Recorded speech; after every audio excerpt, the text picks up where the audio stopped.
Hey guys, in this video we're going to go through how to train like a pro. So get your notepad, write it down and let's get cracking. First off, you're going to need to be pushing to failure. So you hear everyone online talk about that, but what does it actually mean? All it means is pushing as hard as you possibly can every single set. So let's say I've got 100 kg on the bar and I'm going to go to failure. If I get to 5 and think, it's getting pretty tough now, that's not failure. I've got to keep going. Once I get to the point where I can't lift the bar back up and someone needs to pick it up off me and put it back on the rack, then that's when I get to complete failure. Obviously, should we be going to failure every single set? Not necessarily. We've got something called your RPE, which is your rate of perceived exertion. So obviously, as you can see, it goes 6 to 10. That's the minimum we want to be training, but realistically, most of the time, you're going to want to be training somewhere in between the 8 to 9 range. Obviously, as you can see, if you want to read into a bit more detail, they're all just there. But the reason we don't go to 10 all the time is because you're just going to max your body completely out and you're not going to be able to continue to push hard on the next sets. So a good range I like to work between is the 8 range, because this is where I feel like I find that my best balance of pushing to failure and being able to push hard on the future sets. Next up is your workout plan. Most people completely overcomplicate this. And I know you sat there thinking, well, what is the best plan to follow? Should I do push-pull legs, Arnold split, upper, lower? If you're completing exercises properly and you're doing it consistently, you are going to make progress. So the split to you isn't really going to matter, especially if you're a beginner going into the gym. So just pick something you enjoy and pick something you're going to stick to. So that's as simple as it is. Obviously, picking exercises that you're actually good at and that you can complete with good form is going to boost your muscle growth, because you're completing that exercise with a better execution and you'll recruit more muscle by doing so.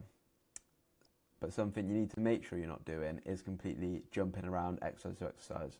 You might be hitting bench press with the barbell and that's fine. Great exercise for building your chest, but you might have seen a TikTok saying, oh, you need to be hitting incline dumbbell press because it's the most optimal for building a bigger chest.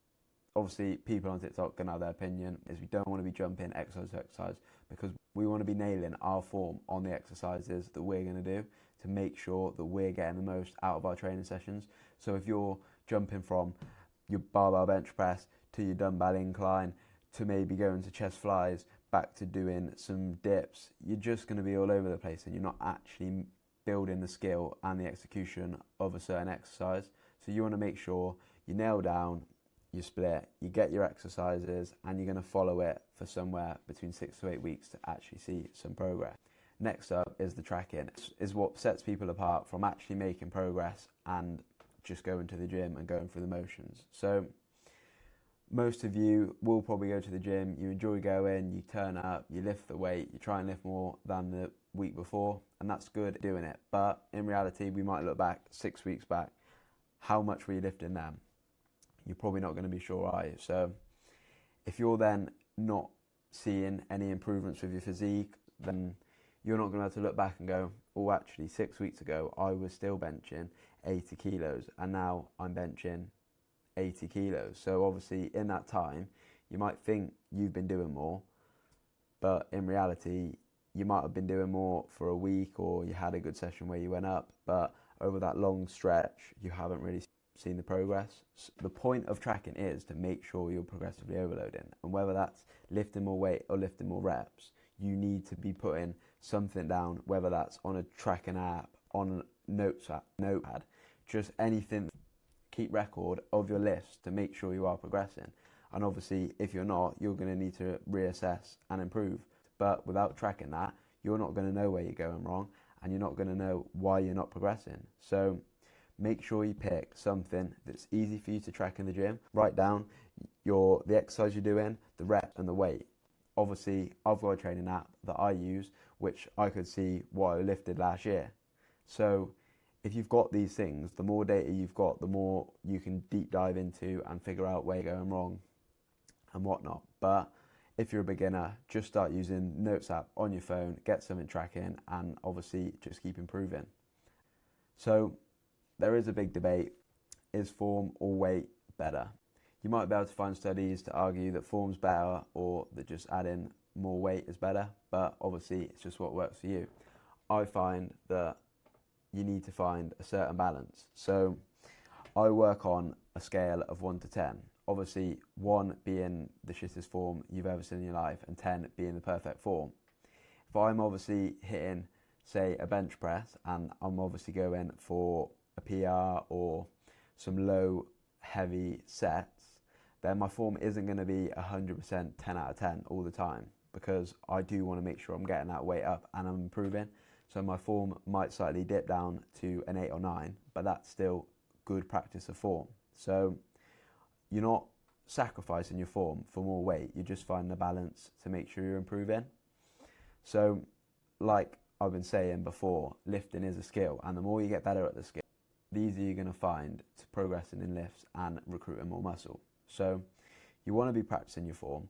Obviously, I'm not saying go in the gym and just start like hitting perfect form with an empty bar or anything like that. All you need to do is maybe on your warm-up sets or sets that have lower weight, just be a bit more conscious on what you're doing with the movement, making sure your hands are in the right place or you're moving the bar on the right path. Just little things like that to help improve your form will help massively. Like I said before, find a balance on what works for you. And if you're improving, keep doing what you're doing. And on to ego lifting. So obviously ego lifting, just putting more and more weight on to make it feel like you're lifting more weight and you're improving. Obviously if your technique's crap, you're just going to get injured. You're probably just going to burn yourself out, and then in weeks to come you're not going to be able to improve your lifts because your body is just completely worn out. So avoid doing that, but find a good balance between your form and weight with your progressive overload, and that'll be perfect. Consistency. Obviously everything I've been through isn't sexy, it's not magic, but it works. And the people who get the best results are just consistently average over a long period of time. And that's what I'm trying to say to you is, when you're building your workout plan or you go into the gym, you need to be making sure it's something that's sustainable and you're going to stick to. So going every single day isn't going to be good, because if work gets a bit busy or you have a few social events, you're going to have to skip these things. So you just want to make sure that you can stay consistent and focused on what you're doing, and that will get you the best result. If you've enjoyed the video, it would be appreciated if you hit subscribe. And if you want any one-to-one coaching or any free resources, make sure you head to the description below and you can find all of my stuff on there. And I'll see you in the next one.